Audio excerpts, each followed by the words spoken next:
kuma ni ina ɗaya daga cikin mentees na wannan karantarwa da aka yi mana na life skill.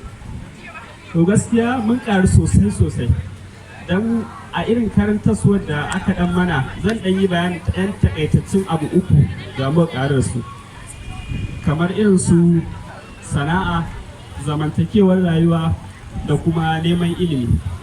Gaskiya daga cikinmu akwai yadda da ba wai jajirtattu ba ne wajen yin sana'a, to amma zuwan wannan ƙungiya ta ƙara wayarwa mutane da kai, ta sa sun ƙara zaƙewa wajen riko da sana'ar tasu. Kamar ni ma da tela ne, kuma har yanzu ma tela ne, amma da gaskiya ban san wasu hanyoyi da zan bi na ƙara bunƙasa wannan sana'ar ta ɗinki ba.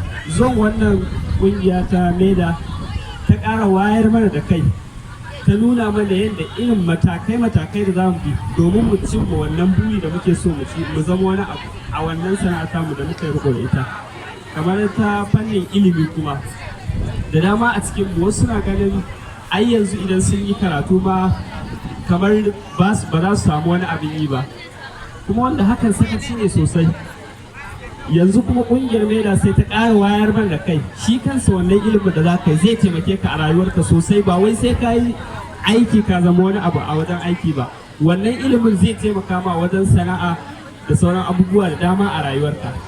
Kamar irin su zamantakewar rayuwa kuma a da za ka samu mutum ne ba shi da manufa, bai san suwaye abokanan da ya kamata ya mu'amala da su ba, bai san ina ne guraren da ya kamata yana zuwa ba. Amma zuwan wannan ƙungiya ta ƙara wayar mana da kai, ta ƙara nuna mana yadda irin abokanan da ya kamata mu dinga mu'amala da su, wadda za mu ƙaru, da kuma irin guraren da za mu dinga zuwa muna zama don mu dinga ƙaruwa a rayuwar. To gaskiya mun gode sosai.